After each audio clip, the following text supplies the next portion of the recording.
Hi all, ഇന്ന് നമ്മൾ reply to the Mahatma എന്ന ചാപ്റ്ററാണ് ഡിസ്കസ് ചെയ്യാൻ പോകുന്നത്. അപ്പോൾ കഴിഞ്ഞ ചാപ്റ്ററിൽ നമ്മൾ കണ്ടതുപോലെ അംബേദ്കറിൻ്റെ ഇൻഡിക്മെൻറ്റ്സ് വായിച്ചിട്ട് അതിനോടുള്ളൊരു റെസ്പോൺസായിട്ട് മഹാത്മാഗാന്ധി ഒരുപാട് പോയിൻറ്റ്സ് മുൻപോട്ട് വെച്ചായിരുന്നു. അപ്പോൾ ആ പോയിൻറ്റ്സ് വായിച്ചിട്ട് ഒരു മറുപടി പറയുന്നത് പോലെയാണ് ഈ ചാപ്റ്റർ എഴുതിയിട്ടുള്ളത്.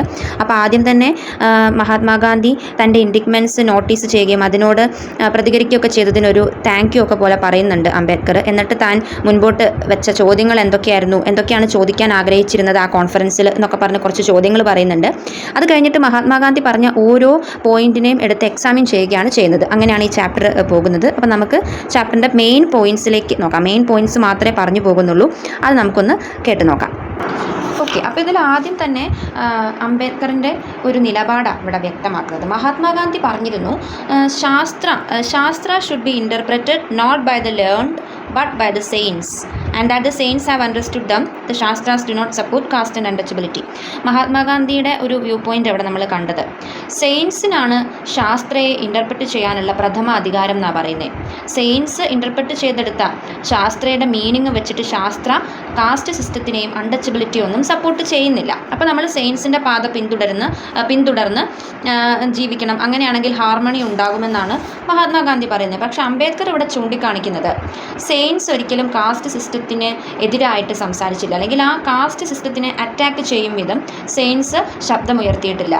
ഹിന്ദുയിസത്തിലും ശാസ്ത്രാസിലുമൊക്കെ കാസ്റ്റ് സിസ്റ്റവും അൺടച്ചബിലിറ്റി ഒന്നും സപ്പോർട്ട് ചെയ്യപ്പെടുന്നില്ലെങ്കിൽ സമൂഹത്തിൽ ഈ കാസ്റ്റ് സിസ്റ്റം ഒക്കെ ഇങ്ങനെ പ്രാക്ടീസ് ചെയ്യുന്നുണ്ടല്ലോ, അതിനെതിരായിട്ട് എന്തുകൊണ്ട് സെയിൻസ് ശബ്ദമുയർത്തിയില്ല എന്ന് ചോദിക്കുന്നുണ്ട്. പിന്നെ പറയുന്നു, മാസസിനെ പറഞ്ഞ് പഠിപ്പിച്ചേക്കുന്നത് സെയിൻസിന് കാസ്റ്റിൽ നിന്നും ബ്രേക്ക് എടുക്കാം, അല്ലെങ്കിൽ സെയിൻസ് മൈറ്റ് ബ്രേക്ക് കാസ്റ്റ്. അവർ ചിലപ്പോൾ കാസ്റ്റ് ബ്രേക്ക് ചെയ്തു നോക്കിയിരിക്കും, പക്ഷേ കോമൺ പീപ്പിൾ കാസ്റ്റ് ബ്രേക്ക് ചെയ്യാനായിട്ട് പാടില്ല. ഇതിൽ തന്നെ ആ കാസ്റ്റ് സിസ്റ്റത്തിൻ്റെ നിലപാട് വ്യക്തമാണ്. പിന്നെ എങ്ങനെയാണ് സെയിൻസിനെ ഫോളോ ചെയ്യണം എന്ന് അങ്ങ് പറയുന്നത്? എന്തുകൊണ്ട് നമ്മൾ സെയിൻസിനെ ഫോളോ ചെയ്യണം? സെയിൻസിൽ തന്നെ കാസ്റ്റ് സിസ്റ്റത്തിൻ്റെ ബിലീവേഴ്സ് ഉണ്ട്, അല്ലെങ്കിൽ കാസ്റ്റ് സിസ്റ്റത്തെ സപ്പോർട്ട് ചെയ്യുന്നവരുണ്ട്, അവർ ആ സിസ്റ്റത്തെ വിശ്വസിക്കുന്നുണ്ട്. അപ്പോൾ എങ്ങനെയാണ് നമുക്ക് സെയിൻസിനെ ഫോളോ ചെയ്ത ഹാർമണിയിൽ എത്താൻ പറ്റും എന്നാണ് അംബേദ്കർ ഇവിടെ ചോദിക്കാൻ ഉദ്ദേശിക്കുന്നത്. സെയിൻസ് ഭയക്കുന്നുണ്ട്, അവർ കാസ്റ്റ് സിസ്റ്റത്തിനെതിരെ സംസാരിച്ചു കഴിഞ്ഞാൽ അവർ വിശ്വസിക്കുന്ന ശാസ്ത്രത്തിനും ഹിന്ദുയിസത്തിനൊക്കെ എതിരായിട്ട് ശബ്ദമുയർന്നാൽ പൊളിറ്റിക്കൽ ഇഷ്യൂസ് ഉണ്ടാകുമെന്ന്. അതുകൊണ്ട് അവർ മനഃപൂർവ്വം ഈ അന്യായങ്ങളെ കണ്ടില്ലെന്ന് നടിക്കുകയാണെന്നൊക്കെയാണ് ഇവിടെ അംബേദ്കർ പറയുന്നത്. പിന്നെ ഇവിടെ പറയുന്ന വേറൊരു കാര്യം, മഹാത്മാഗാന്ധി പറഞ്ഞിരുന്നു, A religion has to be judged not by its worst specimens but by the best it might have produced.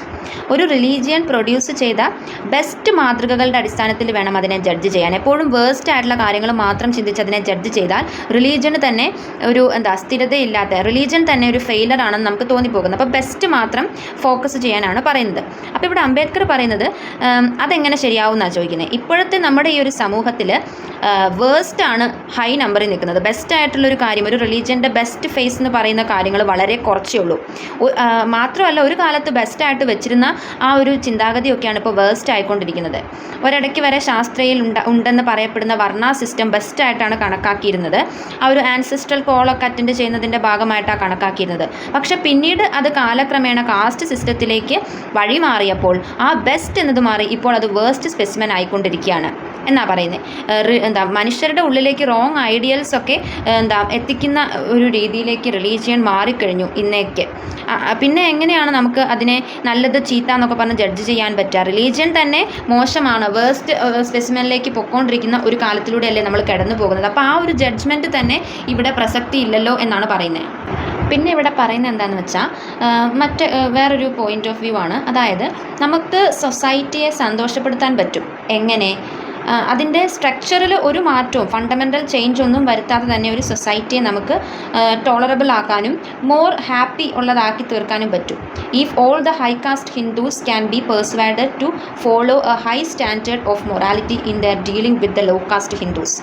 So called low caste എന്ന് പറയുന്ന ആ ഒരു കാറ്റഗറിയിലുള്ള ഹിന്ദുസിനെ high caste Hindus high standard of morality വെച്ച് ട്രീറ്റ് ചെയ്താൽ സൊസൈറ്റിയിൽ ഹാർമണി ഉണ്ടാവും, ഹാപ്പിനെസ് ഉണ്ടാകുമെന്ന്. അതും എന്തിനെയാണ് കാണിക്കുന്നത്? കാസ്റ്റ് സിസ്റ്റത്തിനെ തന്നെയല്ലേ കാണിക്കുന്നത്? അതാണ് അംബേദ്കർ ചോദിക്കുന്നത്.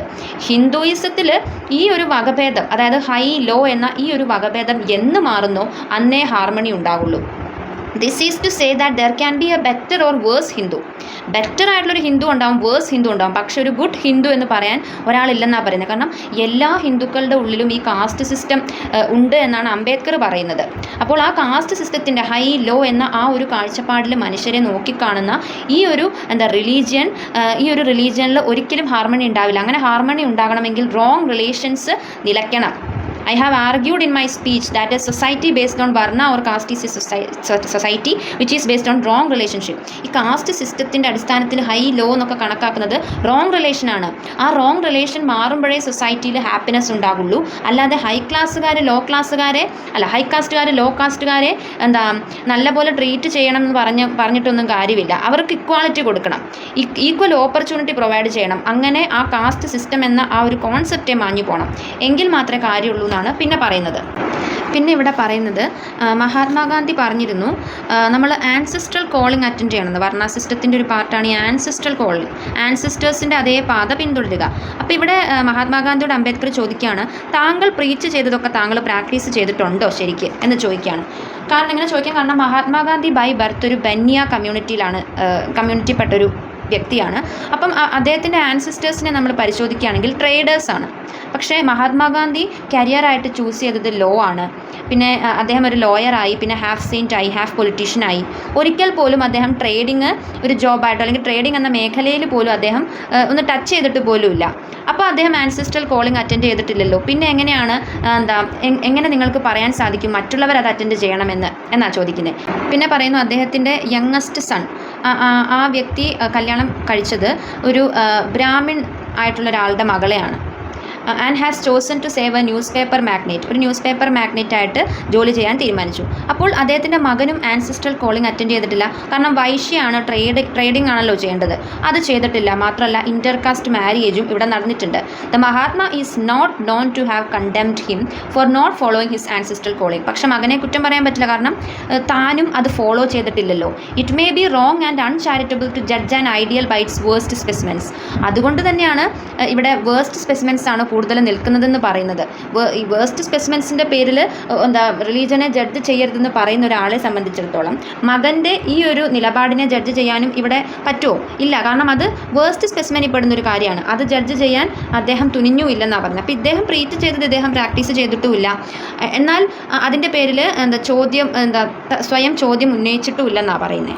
എന്നിട്ട് ഇവിടെ പറഞ്ഞു വെക്കുകയാണ്, according to Ambedkar his ideal, അതായത് മഹാത്മാഗാന്ധിയുടെ ideal of following one's ancestral calling is not only an impossible and impracticable ideal but it is also morally and indefensible ideal. അപ്പോൾ അദ്ദേഹം മുൻപോട്ട് വെച്ച ഈ ആൻസിസ്ട്രൽ കോളിംഗ് എന്നത് തന്നെ നമുക്ക് പ്രാക്ടീസ് ചെയ്യാൻ ബുദ്ധിമുട്ടുള്ള ഒന്നാണെന്ന്. കാരണം ഓരോ വ്യക്തികൾക്കും ഓരോ കരിയർ വേണം എന്നൊക്കെ ആഗ്രഹം ഉണ്ടാവും. ആൻസിസ്റ്റേഴ്സിനെ ഫോളോ ചെയ്യണമെന്നില്ലാത്ത ആളുകളും ഉണ്ടാകുമല്ലോ. അപ്പോൾ അതിൽ തന്നെ ഈ ഒരു ഐഡിയൽ ഇനെഫക്റ്റീവ് ആണെന്നാണ് പറയുന്നത്. പിന്നെ ഇവിടെ പറയുന്നത് the Mahatma sees great virtue in a Brahmin remaining a Brahmin all his life. ഒരു ബ്രാഹ്മണനായിട്ട് ജീവിക്കുന്നത് മഹാത്മാഗാന്ധി ഒരുപാട് അഡ്മയർ ചെയ്തിരുന്നു അത്രേ. There are many Brahmins who do not like to remain Brahmins all their lives. What can be say about those Brahmins? അപ്പോൾ ഇവിടെ അംബേദ്കർ തിരിച്ചു ചോദിക്കുകയാണ്, ബ്രാഹ്മിനായിട്ട് ജീവിക്കാൻ ഇഷ്ടമല്ലാതെ എന്നാൽ ഒരു നിവൃത്തിയുമില്ലാതെ അങ്ങനെ ജീവിക്കേണ്ടി വരുന്ന എത്രയോ ബ്രാഹ്മിൻസ് ഉണ്ട്. അവരെ കുറിച്ച് താങ്കളുടെ അഭിപ്രായം എന്താണെന്ന് മഹാത്മാഗാന്ധിയോട് ചോദിക്കുക. Brahmins who have clung to their ancestral calling of priesthood. ഈ അവരുടെ ആൻസിസ്ട്രൽ, അതായത് ബ്രാഹ്മിൻസിൻ്റെ ആൻസിസ്ട്രൽ കോളിംഗ് എന്ന് പറയുന്നത് പ്രീസ്റ്റ്ഹുഡാണ്. അതിലേക്ക് ക്ലങ് ചെയ്ത് നിൽക്കുന്ന എത്രയോ ബ്രാഹ്മിൻസ് ഉണ്ടാകും. Do they do so from any faith in the virtue of the principle of ancestral calling or do they do so from motives of filthy lucre എന്നാണ് ചോദിച്ചേക്കുന്നത്. അപ്പോൾ ബ്രാഹ്മിൻസിൻ്റെ ആ പ്രീസ്റ്റ്ഹുഡിലേക്ക്, അതായത് പ്രീസ്റ്റ്ഹുഡ് ആകുന്ന ആൻസിസ്ട്രൽ കോളിങ്ങിലേക്ക് ക്ലങ് ചെയ്ത് നിൽക്കുന്നതായ എല്ലാ ബ്രാഹ്മിൻസും അത് പൂർണ്ണമായ സമ്മതത്തോടെ ചെയ്യുന്നതാണോ അതോ അവർ ലാഭമുണ്ടാക്കാൻ വേണ്ടി ചെയ്യുന്നതാണോ എന്ന് ആർക്ക് അറിയാം? അല്ലെങ്കിൽ അതിലെന്താ ഉറപ്പ്? എല്ലാവരും ആ ആൻസിസ്ട്രൽ കോളിങ് മനസ്സുകൊണ്ട് കേട്ട് പൂർണ്ണ സമ്മതത്തോടെ പ്രീസ്റ്റ്ഹുഡിലേക്ക് പോകുന്നവരാകണമെന്ന് നിർബന്ധമുണ്ടോ? അവർക്ക് പ്രോഫിറ്റ് ഉണ്ടാക്കാൻ വേണ്ടി പോകുന്നതുമായിരിക്കില്ലേ എന്നാണ് ഇവിടെ അംബേദ്കർ ചോദിക്കുന്നത്. പിന്നെ ഇവിടെ പറയുന്നത് തൻ്റെ പർപ്പസുകൾ നേടിയെടുക്കുന്നതിന് വേണ്ടിയിട്ട് ഏതൊരു ഡയറ്റിയെയും അല്ലെങ്കിൽ ഏതൊരു ദൈവത്തെയും ഡിവോട്ടിയായിട്ട് സ്വീകരിച്ച് ആരാധിക്കുന്ന ഒരു ബ്രാഹ്മൺ, അങ്ങനെ ഒരു ബ്രാഹ്മണിന് സ്പിരിച്വൽ ട്രഷറൊക്കെ അടങ്ങിയിരിക്കുന്നുണ്ടെന്ന് എങ്ങനെ പറയാനായിട്ട് സാധിക്കും? Simply because it is ancestral, without faith, without belief, merely as a mechanical process handed down from father to son is not conservation of virtue.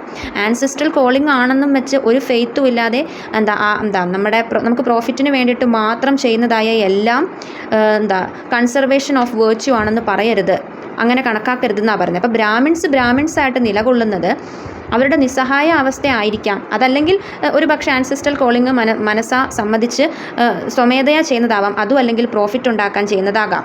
അത് നമുക്ക് ഇൻ്റർപ്രറ്റ് ചെയ്യാൻ കഴിയില്ല, കാരണം അത് അവരുടെ രീതിയാണ്. അപ്പോൾ അതിൽ നിന്ന് നമ്മൾ ആൻസിസ്ട്രൽ കോളിങ്ങിനെ അക്സെപ്റ്റ് ചെയ്യുന്നത് ഫുള്ളി ഫെയ്ത്തോടെയാണെന്നൊന്നും, അവരങ്ങനെ ക്ലങ് ചെയ്ത് നിൽക്കുന്നു എന്ന് വെച്ച് അത് ഫുള്ളി ഫെയ്ത്തോടെ ആകണം എന്നൊന്നും ഇൻ്റർപ്രറ്റ് ചെയ്യരുതെന്നൊക്കെയാണ് പറയുന്നത്.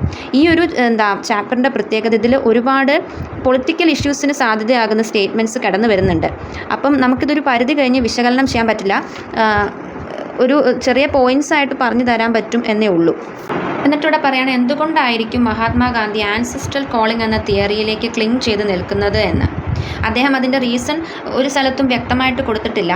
പക്ഷേ കാസ്റ്റ് വേഴ്സസ് ക്ലാസ് എന്ന യങ് ഇന്ത്യയിൽ വന്ന അദ്ദേഹത്തിൻ്റെ ഒരു റൈറ്റിങ്ങിൽ ഒരു കാര്യം പറയുന്നുണ്ട്. കാസ്റ്റ് സിസ്റ്റം ക്ലാസ് സിസ്റ്റത്തിനേലും ബെറ്റർ ആണെന്നും സോഷ്യൽ സ്റ്റെബിലിറ്റിക്ക് ഏറ്റവും പോസിബിൾ ആയിട്ടുള്ള അഡ്ജസ്റ്റ്മെൻറ്റ് കാസ്റ്റ് സിസ്റ്റം ആണെന്നും അദ്ദേഹം പറയുന്നുണ്ട്. ഇത്രേ അങ്ങനെയാണെങ്കിൽ കൂടി മഹാത്മാഗാന്ധി ആൻസിസ്ട്രൽ കോളിംഗ് എന്ന ആ ഒരു കോൺസെപ്റ്റിലേക്ക് ക്ലിങ് ചെയ്തേക്കുന്നതിൻ്റെ റീസൺ അതിൽ നിന്നും വ്യക്തമല്ലെന്നാണ് ഇവിടെ പറയുന്നത്. എന്ത് തന്നെയാണെങ്കിലും അദ്ദേഹത്തിൻ്റെ ആ ഒരു തിയറി അല്ലെങ്കിൽ ആ ആൻസിസ്ട്രൽ കോളിംഗ് എന്നത് false view of social life ആയിട്ടാണ് ഇവിടെ കണക്കാക്കുന്നത്. എവരിബഡി വാണ്ട്സ് സോഷ്യൽ സ്റ്റെബിലിറ്റി, എല്ലാവർക്കും സോഷ്യൽ സ്റ്റെബിലിറ്റി ആവശ്യമാണ്. ചില അഡ്ജസ്റ്റ്മെൻറ്റ്സ് ഒക്കെ ഉണ്ടാക്കുന്നതിന് കുഴപ്പമില്ല. എന്തിൽ? Relationship between individuals and classes in order to obtain that stability.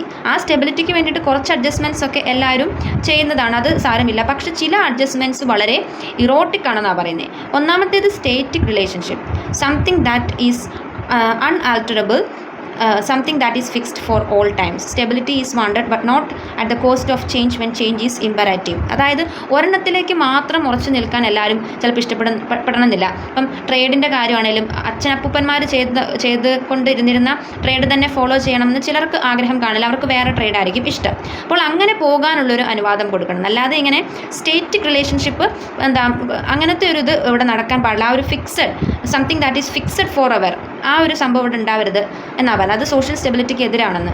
Mere adjustment, അതാണ് രണ്ടാമത്തെ കാര്യം ആരും ആഗ്രഹിക്കാത്തത്. Adjustment is wanted but not the sacrifice of social justice.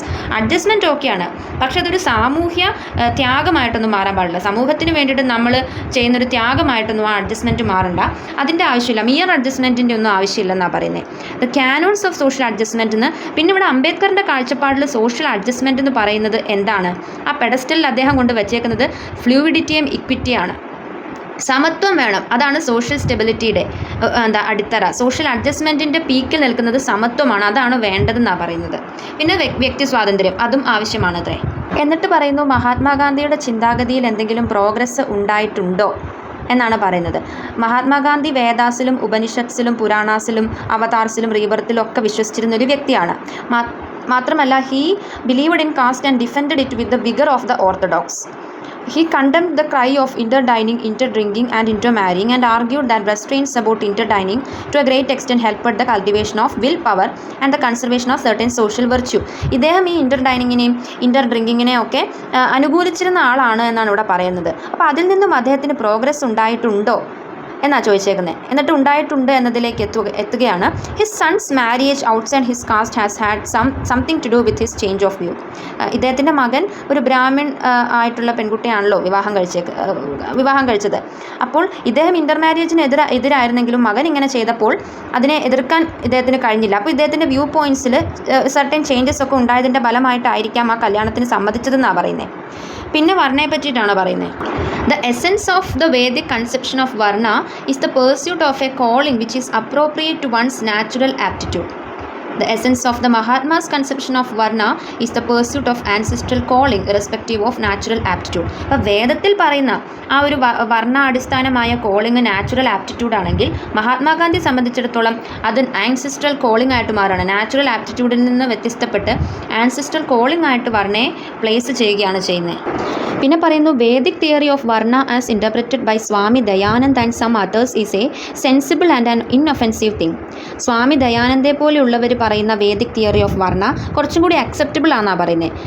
കാരണം അത് it did not admit birth as a determining factor in fixing the place of an individual in society. ഒരു സൊസൈറ്റിയിൽ ഒരു ഇൻഡിവിജ്വലിൻ്റെ സ്ഥാനത്തെ കാണിക്കുന്ന ഒരു ബേസിക് നെസസിറ്റി ആയിട്ട് ബർത്തിനെ ഈ സ്വാമി ദയാനന്ദെ പോലുള്ള ആളുകളൊന്നും കാണുന്നില്ല. അല്ലെങ്കിൽ ബർത്തിൻ്റെ അടിസ്ഥാനത്തിൽ ഒരാളെ തരം താഴ്ത്തുക എന്ന ചിന്താഗതി ഇവിടെ പ്രസക്തമല്ല. അവർ അങ്ങനെയൊന്നും കാണുന്നില്ല. It only recognised worth. ഒരാളുടെ മൂല്യം, അയാളുടെ മൂല്യത്തിൻ്റെ അടിസ്ഥാനത്തിലാണ് ആ സൊസൈറ്റിയിൽ അയാൾക്ക് സ്ഥാനം. The Mahatma's view of varna not only makes nonsense of the Vedic varna but it makes it an abominable thing. പക്ഷേ മഹാത്മാഗാന്ധിയുടെ കാഴ്ചപ്പാടിൽ വർണ്ണ എന്ന് പറയുന്നത് ആൻസിസ്ട്രൽ കോളുമായിട്ട് ചേർന്ന് നിൽക്കുന്നതാണ്. അത് അതിൽ തന്നെ ബർത്തിനെ ഒരു സിഗ്നിഫിക്കൻ്റ് ആയിട്ടുള്ള ഘടകമായിട്ട് പ്ലേസ് ചെയ്യുന്നുണ്ട് ഈ വർണ്ണവ്യവസ്ഥയിൽ. Varna is based on the principle of each according to his worth. സത്യത്തിൽ വേദിക് തിയറിയിലെ വർണ്ണ എന്തിൻ്റെ അടിസ്ഥാനത്തിലാണ് ആളുകളെ ഇങ്ങനെ ക്ലാസിഫൈ ചെയ്യുന്നത്? മൂല്യത്തിൻ്റെ അടിസ്ഥാനത്തിലാണ്. പക്ഷെ കാസ്റ്റിലേക്ക് വരുമ്പോൾ അത് ബർത്തിൻ്റെ അടിസ്ഥാനത്തിലായിട്ട് മാറുന്നു. അപ്പോൾ മഹാത്മാഗാന്ധി ഫ്ലറിഷ് ചെയ്തിരുന്ന വർണ്ണ സത്യത്തിൽ കാസ്റ്റ് സിസ്റ്റത്തിന് അടിസ്ഥിതമാവില്ലേ എന്നാണ് പറയുന്നത്. അപ്പോൾ ഇവിടെ അംബേദ്കർ പറയാൻ ഉദ്ദേശിക്കുന്നത് the reason why Mahatma is always supporting cast. എന്തുകൊണ്ടാണ് മഹാത്മാഗാന്ധി എപ്പോഴും കാസ്റ്റ് ആൻഡ് വർണ്ണയെ സപ്പോർട്ട് ചെയ്ത് സംസാരിക്കുന്നത്? അംബേദ്കറിൻ്റെ കാഴ്ചപ്പാടിൽ എന്തുകൊണ്ടാണെന്ന് വെച്ചാൽ മഹാത്മാഗാന്ധി പേടിക്കുന്നുണ്ട്. എന്തിനെ? കാരണം ഇദ്ദേഹം കാസ്റ്റ് സിസ്റ്റത്തിന് വർണ്ണ സിസ്റ്റത്തിനൊക്കെ എതിരായിട്ട് ഒപ്പോസ് ചെയ്ത് സംസാരിച്ചു കഴിഞ്ഞാൽ അദ്ദേഹത്തിൻ്റെ രാഷ്ട്രീയ ഭാവി നിലച്ചു പോകുമോ എന്ന പേടി കൊണ്ടാണ് അദ്ദേഹം മിണ്ടാത്തതെന്ന് അംബേദ്കർ പറയുന്നത്. The Mahatma says that the standards Ambedkar have applied to test Hindus and Hinduism are too severe. പിന്നെ പറയുന്നു, മഹാത്മാഗാന്ധി പറയുന്നതായിട്ടാണ് പറയുന്നത്, അംബേദ്കർ ഹിന്ദുസിനെയും ഹിന്ദുയിസത്തിനെയും ജഡ്ജ് ചെയ്യുക എന്ന ആ ഒരു ഉദ്ദേശത്തിൽ മുൻപോട്ട് വെച്ച സ്റ്റാൻഡേർഡ്സ് സിവിയർ ആണെന്ന്. അതുപോലത്തെ സ്റ്റാൻഡേർഡ് വെച്ച് ഒരു ഫെയ്ത്തിനെയും നമ്മൾ വിശകലനം ചെയ്യാൻ പാടില്ലെന്നാണ് പറയുന്നത്. അങ്ങനെ വിശകലനം ചെയ്താൽ ചിലപ്പോൾ ആ ഫെയ്ത്ത് തന്നെ തച്ചുടഞ്ഞു പോകാനുള്ള സാധ്യതയുണ്ട് അത്രേ. A people and the religion must be judged by social standards based on social ethics. The standards I have applied to test Hindus and Hinduism are the most appropriate standards and that I know of none that are better. പക്ഷേ അംബേദ്കറിൻ്റെ stand വേറെയാണ്. അംബേദ്കർ പറയുന്നത് ഞാൻ ഇതിൽ വിശ്വസിക്കുന്നില്ല, ഞാൻ മുൻപോട്ട് വെച്ച standards വളരെ ബെറ്റർ ആയിട്ടുള്ള സ്റ്റാൻഡേർഡ്സ് ആണെന്നാണ് ഞാൻ വിശ്വസിക്കുന്നത്. ഒരു ജനതയുടെ റിലീജിയനെ ജഡ്ജ് ചെയ്യുന്നതിന് വേണ്ടിയിട്ട് വേണ്ട ഏറ്റവും നല്ല സോഷ്യൽ സ്റ്റാൻഡേർഡ്സ് ബേസ് ചെയ്തിരിക്കുന്നത് സോഷ്യൽ എത്തിക്സിൻ്റെ അടിസ്ഥാനത്തിലാണ്. അങ്ങനെയുള്ള സോഷ്യൽ എത്തിക്സ് തന്നെ ഞാൻ മുൻപോട്ട് വെച്ചിട്ടുള്ളൂ. അതിലും ബെറ്റർ ആയിട്ടുള്ള ഒരു സ്റ്റാൻഡേർഡും ഇല്ല ജഡ്ജ്മെൻറ്റിന് വേണ്ടിയിട്ട്. If I am disgusted with Hindus and Hinduism it is because I am convinced that they cherish wrong ideals and live wrong social life. അപ്പം ഇവിടെ അംബേദ്കർ പറയുന്നത് അംബേദ്കറിന് ഹിന്ദുസിനോടും ഹിന്ദുയിസത്തിനോടും ഡിസ്ഗസ്റ്റ് തോന്നിയിട്ടുണ്ടെങ്കിൽ അതിൻ്റെ കാരണം ഹിന്ദു എന്ന ആ ഒരു റിലീജിയൻ ചെറിഷ് ചെയ്യുന്നത് റോങ് ഐഡിയൽസ് ആണെന്ന് ഉള്ള പൂർണ്ണ വിശ്വാസം ഇദ്ദേഹത്തിനുള്ളത് കൊണ്ടാണെന്ന്. My quarrel with Hindus and Hinduism is not over the imperfections of their social conduct, it is over their ideals. അവരുടെ ദ സോഷ്യൽ കണ്ടക്റ്റിലുള്ള ഇംപെർഫെക്ഷൻ്റെ കാരണം കൊണ്ടല്ല ഞാൻ ഹിന്ദുസുമായിട്ട് അടി ഉണ്ടാക്കുന്നത്, മറിച്ച് അവർ മുൻപോട്ട് വെച്ച റോങ് ഐഡിയൽസിൻ്റെ അടിസ്ഥാനത്തിലാണ്. ആ അൺടച്ചബിലിറ്റി, കാസ്റ്റ് സിസ്റ്റം തുടങ്ങിയ ഇൻഹ്യൂമൻ ആയിട്ടുള്ള കുറേ ഐഡിയൽസ് മുൻപോട്ട് വെച്ചൊരു റിലീജിയൻ എന്നതുകൊണ്ടാണ് ഞാൻ ആ റിലീജിയനുമായിട്ട് അടി ഉണ്ടാക്കുന്നത്, അല്ലാതെ ഇംപെർഫെക്ഷൻസിൻ്റെ ബേസില്ല. കാരണം ഇംപെർഫെക്ഷൻസ് ഇല്ലാത്തതായിട്ടുള്ള ഒരു റിലീജിയനും ഇല്ലെന്ന് അംബേദ്കറിന് അറിയാം. ഇവിടെ കുഴപ്പം എന്താണെന്ന് വെച്ചാൽ ഹിന്ദുയിസത്തിൻ്റെ അകത്ത് ഈ ഒരു ക്ലാസിഫിക്കേഷൻ ഉണ്ട് on the basis of birth. അതാണ് ഇവിടെ ആർക്ക് ഇഷ്ടമല്ലാത്തത്, അംബേദ്കറിന് ഇഷ്ടമല്ലാത്തത്. അപ്പോൾ അതിൻ്റെ അടിസ്ഥാനത്തിൽ ഞാൻ മുൻപോട്ട് വെച്ച ഓരോ സ്റ്റാൻഡേർഡും, ജഡ്ജ് ചെയ്യാൻ മുൻപോട്ട് വെച്ച ഓരോ സ്റ്റാൻഡേർഡും പ്രോബബിൾ ആയിട്ടുള്ള വളരെ നല്ല സ്റ്റാൻഡേർഡാണ്, അതിലും ബെറ്റർ ആയിട്ടുള്ള ഒരു സ്റ്റാൻഡേർഡും ഇല്ല, ജഡ്ജ്മെൻറ്റും ഇല്ല എന്നാണ് ഇവിടെ പറയുന്നത്. മഹാത്മാഗാന്ധി പറയുന്നത് അങ്ങനത്തെ സ്റ്റാൻഡേർഡൊന്നും വെച്ച് ഒരു റിലീജിയനെ നമ്മൾ ജഡ്ജ് ചെയ്യരുതെന്നാണെങ്കിൽ അംബേദ്കറുടെ മനസ്സിൽ അത് അങ്ങനെ തന്നെ വേണം ചെയ്യാനെന്നാണ്. ഇവിടെ അംബേദ്കർ പറഞ്ഞു നിർത്താൻ ഉദ്ദേശിക്കുന്നത് ഹിന്ദുയിസത്തിൽ ഒരു മോറൽ റീജനറേഷൻ്റെ ആവശ്യകതയുണ്ട്. ആൻഡ് ആ ഒരു റീജനറേഷൻ, ആ ഒരു മോറൽ സെഗ്രഗേഷനൊക്കെ കൊടുക്കേണ്ടത് those who have undergone an intellectual regeneration and those who are honest enough to have the courage of their convictions born of intellectual emancipation. ആ ഒരു ഇൻ്റലക്ച്വൽ റീജനറേഷൻ ലഭിച്ചിട്ടുള്ളതായിട്ടുള്ള ആളുകൾ വേണം മോറൽ റീജനറേഷനിലേക്കുള്ള പാത നയിക്കാനും. മോസ്റ്റ്ലി ഹിന്ദു ലീഡേഴ്സിനെയൊക്കെ നോക്കുകയാണെങ്കിൽ അവർക്ക് ആ ഒരു ഇൻ്റലക്ച്വൽ കേപ്പബിലിറ്റി ഇല്ലെന്നാണ് പറയുന്നത്. അവരൊക്കെ ബ്ലൈൻഡ് ഫോളോവേഴ്സ് ആണെന്ന്. ഇപ്പം മഹാത്മാഗാന്ധി പോലും സെയിൻറ്റിനെ ഫോളോ ചെയ്യുക, സെയിൻറ്റ് എന്ത് പറയുന്നോ അതാണ് ശാസ്ത്രമെന്ന് വിശ്വസിച്ച് അത് ഫോളോ ചെയ്യുകയാണ് ചെയ്യുന്നത്. അതിൽ നിന്ന് ഫർദറായിട്ട് തിങ്ക് ചെയ്യുന്നില്ല അത്രേ. അപ്പോൾ ഹിന്ദു ലീഡേഴ്സിൽ തന്നെ there are certain Hindu leaders who dare to think ചെയ്തൊരു മാറ്റം വേണമെന്ന് ആഗ്രഹിക്കുന്ന ഹിന്ദു ലീഡേഴ്സ് ഉണ്ട്. And act in accordance with the result of their thinking. അവർ ചിന്തിച്ച് കണ്ടെത്തി അവരുടെ കണ്ടെത്തലുകളിൽ ജീവിക്കണമെന്ന് ആഗ്രഹിക്കുന്ന ഹിന്ദു ലീഡേഴ്സ് ഉണ്ട്. അവർ വേണം ഈ ഒരു സിസ്റ്റത്തിന് മാറ്റം കൊണ്ടുവരാനായിട്ട്. ആ ഹിന്ദു എന്ന റിലീജിയനെ ആസ് സച്ച് ഇവിടെ താഴ്ത്തി പറയുന്നില്ല, അല്ലെങ്കിൽ കുറ്റപ്പെടുത്തുന്നില്ല അംബേദ്കർ. അദ്ദേഹം കുറ്റപ്പെടുത്തുന്ന എന്തിനെയാണ്? അത് മുൻപോട്ട് വെക്കുന്ന, ആ റിലീജിയൻ മുൻപോട്ട് വെക്കുന്ന റോങ് ഐഡിയൽസിനെയാണ്. ശാസ്ത്രയൊക്കെ ഇൻ്റർപ്രറ്റ് ചെയ്യുന്ന ആ റോങ് രീതിയെയാണ് ഇവിടെ കുറ്റപ്പെടുത്തുന്നത്. അത് മാറണം എന്നാണ് പറയുന്നത്. എന്നിട്ട് പറയുന്നു almost every Brahmin has transgressed the rules of caste. ഇപ്പം ഒരുപാട് ബ്രാഹ്മിൻസ് മാറി ചിന്തിക്കാൻ തുടങ്ങിയെന്നാണ് പറയുന്നത്. അവർക്ക് അസൈൻ ചെയ്തിരുന്ന ആൻസിസ്ട്രൽ കോളിങ്ങിൻ്റെ ഭാഗമായിട്ട് അവർക്ക് അസൈൻ ചെയ്തിരുന്ന പ്രീസ്റ്റ്ഹുഡ് എന്ന ആ ഒരു ഓപ്ഷനിൽ നിന്നും വ്യത്യസ്തപ്പെട്ട് ട്രേഡിങ്ങിലേക്കും ഒക്കെ ആര് മാറി തുടങ്ങി? ബ്രാഹ്മിൻസ് മാറി തുടങ്ങി. ശാസ്ത്രയിൽ ബ്രാഹ്മിൻസ് ചെയ്യരുത് എന്ന് വിലക്കിയിരുന്ന ജോലി വരെ ഇപ്പോൾ ബ്രാഹ്മിൻസ് ചെയ്യുന്നുണ്ട് അത്രേ. അപ്പോൾ ഇതൊരു മാറ്റത്തിൻ്റെ തുടക്കമാണെന്നാണ് പറയുന്നത്. അപ്പോൾ അങ്ങനെ ഒരു മാറ്റം, ഒരു സ്പിരിച്വൽ ക്ലെൻസിങ്ങിൻ്റെ ആവശ്യമുണ്ട് ഹിന്ദുയിസത്തിൽ എന്നാണ് ഇവിടെ പറയാനായിട്ട് ഉദ്ദേശിക്കുന്നത്. The Hindus in the words of Matthew Arnold are wandering between two worlds, one dead the other powerless to be born. The dead എന്ന് പറയാൻ കാരണം പണ്ടുണ്ടായിരുന്ന അതേ രീതിയിൽ ഇപ്പോഴും തുടർന്നുകൊണ്ടിരിക്കുകയാണ്. ആ കാസ്റ്റ് സിസ്റ്റമൊക്കെ ഇപ്പോഴും വെച്ചുകൊണ്ടിരിക്കുകയാണ്. The other powerless to be born എന്ന് പറഞ്ഞാൽ ഒരു റെവല്യൂഷൻ ആയിട്ട് ചിന്തിക്കുക, അല്ലെങ്കിൽ ഇങ്ങനെ അല്ല വേണ്ടത്, ഇതിൽ നിന്നൊരു മാറ്റം വേണമെന്ന് പറയാനുള്ള ഭയം, ആ ഒരു പൊളിറ്റിക്കൽ ഇൻഫ്ലുവൻസ് ഒക്കെ ഇവർക്കെതിരെ തിരിയുമോ എന്ന ആ ഭയം കൊണ്ട് മിണ്ടാതിരിക്കുന്ന അവസ്ഥ. അതുകൊണ്ട് രണ്ട് ലോകത്തിൽ കടന്ന് ഉഴറുന്ന പോലെയാണ് ഇപ്പോൾ ഹിന്ദുസിൻ്റെ അവസ്ഥ എന്നാണ് പറയുന്നത്. അപ്പം ദളിത് പീപ്പിൾ അനുഭവിക്കേണ്ടി വന്ന ആ ഒരു ബുദ്ധിമുട്ടേറിയ ജീവിതം, അതിൽ നിന്ന് മാറ്റം വരണം. ഇനി ഒരു ദളിതിനും അങ്ങനത്തെ ലൈഫ് ലീഡ് ചെയ്യേണ്ടി വരരുത്. അതിന് കാസ്റ്റ് സിസ്റ്റം എന്ന ആ ഒരു സിസ്റ്റം മാറണം. അങ്ങനൊരു സിസ്റ്റം, ബർത്തിൻ്റെ പേരിൽ ഒരു മനുഷ്യനെയും നമ്മൾ ഡിസ്ക്രിമിനേറ്റ് ചെയ്യരുത് എന്നൊക്കെ പറഞ്ഞ് നിർത്താനാണ് ഈ ചാപ്റ്റർ ശ്രമിക്കുന്നത്. അപ്പോൾ ഇതിൻ്റെ ഒരു ഏറ്റവും ചെറിയ സമ്മറി ആണ് ഞാൻ തന്നത്. ചാപ്റ്റർ വായിക്കുമ്പോൾ, ഈ ഒരു വീഡിയോ കണ്ടിട്ട് ചാപ്റ്റർ വായിക്കുമ്പോൾ നിങ്ങൾക്ക് കൂടുതൽ മനസ്സിലാകുമെന്ന് ഞാൻ പ്രതീക്ഷിക്കുന്നു. അത്രയേ ഉള്ളൂ.